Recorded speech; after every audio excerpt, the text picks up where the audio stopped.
Priou, je trouve que c'est une super idée et franchement, s'il y a bien une personne sur Terre que j'imagine vraiment faire ça, c'est toi. C'est le grand départ.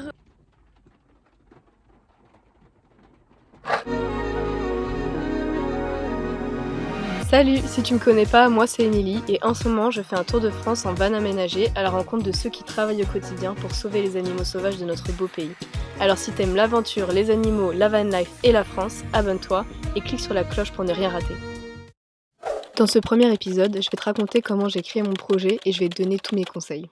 Tout a commencé en fait avec un message lambda que j'avais envoyé à mes proches, ça a créé l'engouement. En fait à partir de là je me suis dit ok, creuse cette idée, pourquoi pas. Le premier hic c'était que j'avais pas de van. Donc je me suis dit ce que je pourrais faire c'est en troquer un. Donc c'est-à-dire échanger des compétences que j'ai contre un van à quelqu'un qui n'en veut plus, qui n'y trouve plus d'utilité. C'est pour ça que je suis allée voir une amie, Fatou, qui elle a monté toute une boîte de troc et ça marche super bien. Et en fait, il y a eu encore une fois un énorme engouement parce qu'elle aussi, de son côté, avec son travail, elle allait faire un tour de France. Donc elle s'est dit, viens, on trouve ensemble un van et moi je l'utilise avant et toi après. Donc je me suis dit, banco, génial, allez, on fait ça. Bon, je sors d'un rendez-vous avec Fatou là, on est allé dans le bureau de mon père, c'était trop cool. On a fini le pitch deck pour Renault et on va le faire proofread par des gens, vérifier qu'il est tout bon et après on pourra l'envoyer à Renault et même peut-être à Volvo pour demander qu'il soit notre partenaire et qu'il nous passe un van pour notre projet. Au final, on n'a pas eu de réponse et j'ai commencé à me dire bon, ok, trouve des solutions de ton côté.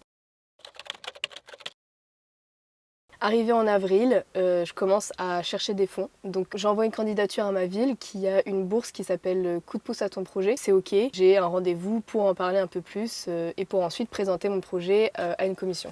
J'ai eu ma bourse, donc le deal c'est qu'ils me donnent 1 000 € en échange de 50 heures de travail que j'ai réussi à faire passer pour de la vidéo, donc ça me plaît, c'est génial. Mais bon, 1 000 € c'est pas assez, avec le prix du carburant qui flambe, le fait que j'ai toujours pas de van, donc la possibilité que peut-être que j'en loue un ou alors que j'en achète un d'occasion. Ce que je fais, c'est que je monte une campagne de financement participatif sur KissKissBankBank.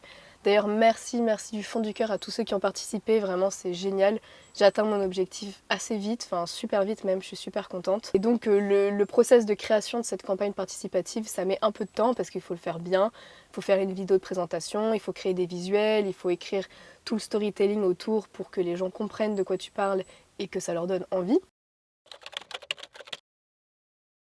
Entre-temps, en mai, je me lance aussi sur TikTok parce que l'objectif aussi de ce Tour de France, c'est d'essayer de me créer une communauté autour de ça et surtout d'aider ceux qui me suivent à trouver des études ou des métiers dans la conservation. Et je suis super contente parce que j'ai tout de suite pu toucher l'audience que je voulais en fait, donc c'est-à-dire de 17 à 22 ans, tous ceux qui sont en train de se questionner sur l'orientation et qui ne sont malheureusement pas assez aidés dans leurs écoles. Et le 6 juin, c'est vraiment un jour qui a marqué un tournant parce que j'ai une vidéo TikTok qui a super bien marché. Et ce qui a fait que j'ai eu plein de gens qui sont venus sur mes autres réseaux et tout. Et à partir du moment où mes stats sur les réseaux étaient meilleurs, je me suis dit bon bah go, tu vas contacter toi-même les entreprises. T'as rien à perdre de toute manière, au pire ils disent non.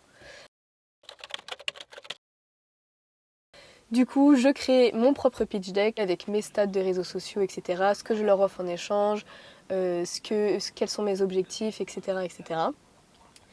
Je fais un benchmark, donc je trouve plein d'entreprises de loueurs de vannes dans ma région parce que je devais partir de région parisienne. Et puis je bombarde, je leur envoie des mails, je les appelle. Moi, j'étais pas du tout à l'aise. Et au final, je suis contente de l'avoir fait. Et puis ça marche en fait, les gens dès qu'ils te parlent au téléphone, tu leur dis oui, je viens de vous envoyer un email, tu confirmes qu'ils l'ont bien reçu, ils savent un peu mieux quitter, etc. Ils ont un peu plus la pression de répondre. Donc ça marche. J'ai pas mal de réponses, des négatives, des qui me disent il faut que je voie avec un tel, un tel. Arrivé fin juin, j'ai Vanoé ici présente qui me dit oui, et là je suis surexcitée. Elle me dit oui, on te prête notre van influenceur pour une semaine, on aime bien ton projet, c'est génial. Et donc moi, même si moi j'en cherche un pour 1 mois et demi au départ, je leur dis mais génial, merci beaucoup. Et je me débrouille pour le reste en fait. Je me dis bon bah alors si Vanoé, qui est une des plus grandes entreprises, me prête un van, je vais trouver pour le reste. Donc je suis super confiante, je continue à rappeler, à relancer, etc. Entre-temps, on était du coup fin juin, là on arrive début juillet, j'atteins mon objectif KissKissBankBank. Ça me sécurise l'essence, la vie sur place, quelques matériels pour ma caméra. Puis on arrive à mi-juillet, donc le long week-end du 14 juillet, où là je profite de 4 jours de off de mon stage à WWF pour aller à fond recontacter, relancer les entreprises. Mais en fait, malheureusement, j'arrive à un point où j'ai eu la réponse de toutes les entreprises et il n'y a que Vanoé qui m'a dit oui. Donc gros coup de mou, je me dis non mais c'est pas possible, là je vais pas y arriver, on est presque fin juillet. Je commence à perdre un peu espoir, mais je me dis bon, normalement, quand tu montes un projet, il y a toujours un moment comme ça de down, de remise en question, de je vais pas y arriver. Et en fait, c'est à ce moment-là qu'il faut pas lâcher et il faut redoubler d'efforts. Et c'est ce que j'avais toujours entendu, on dirait que c'est un peu gnangnan, mais en vrai, c'est 100% vrai. Donc j'ai pleuré un coup, je vais pas vous mentir, mais après, je me suis remise au travail et j'ai refait un nouveau benchmark, mais cette fois avec des nouvelles entreprises et qui sont pas que en région parisienne. Donc j'ai cherché à Nantes, j'ai cherché en Bretagne, j'ai cherché à Biarritz en me disant qu'à la limite je pourrais prendre un train, etc. Enfin voilà, j'étais prête à tout. Donc j'ai trouvé 8 nouvelles entreprises que j'ai bombardées, j'ai envoyé des emails, j'ai appelé, etc., etc. Et là, vendredi 22 juillet, c'est enfin la libération puisque Travel Camper, une entreprise de location de vannes aménagée à Nantes, me dit oui et me dit pas qu'un simple oui, c'est-à-dire qu'ils me disent on te fait confiance, on adore ton projet, tu parles de nous, on parle de toi, on te met aucun bâton dans les roues, si tu as besoin du van plus longtemps que jusqu'au 10 octobre, on te le laisse. Enfin voilà, je suis aux anges, je me dis mais yes, le travail paye, vraiment, mais je suis trop contente. Et voilà, j'aurais pas pu rêver mieux, c'est-à-dire qu'on arrive à fin juillet, c'est parfait, j'ai mes 2 vannes, je peux maintenant me lancer dans la prise de contact avec les associations pour finaliser mon itinéraire et partir tranquille, l'esprit léger, en vacances en août. Du coup, après, dans le temps qui me reste, pendant mes vacances aussi, j'ai contacté plein d'assos que j'avais déjà repérés du coup en avance. Pour leur présenter le projet, leur proposer que je vienne pour filmer leurs actions et les interviewer. Et bon, et aujourd'hui, me voilà quoi, le 7 septembre, c'était le grand départ et je découvre la van life, je me retrouve seule avec moi-même, avec mes objectifs, je filme.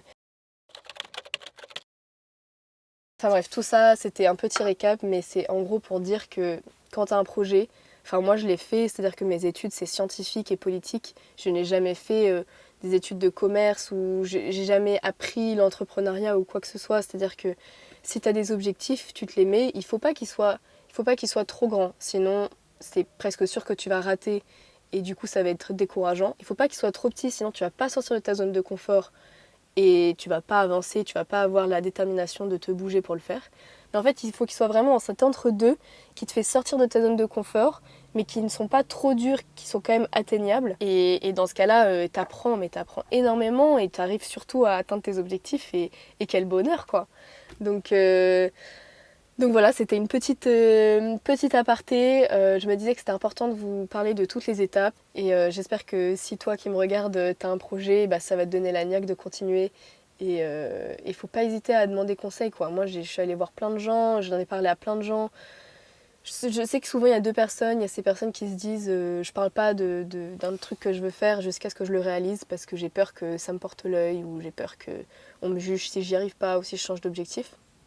Moi, je suis plutôt partie des autres personnes qui en parlent beaucoup. Parce que pour moi, quand tu fais vivre un rêve à travers les autres, ça devient plus un projet qu'un rêve, en fait. C'est-à-dire que t'en parles, tu le manifestes, en fait. Tu deviens de plus en plus à l'aise avec cette idée-là. Donc ça facilite aussi quand tu vas aller démarcher des entreprises ou des associations, etc. Moi, je dis, parlez-en, demandez conseils, écoutez les conseils, tester, rater. Donc voilà, je vais m'arrêter là parce que c'est beaucoup de blabla. Mais je vous dis à la prochaine pour une nouvelle vidéo.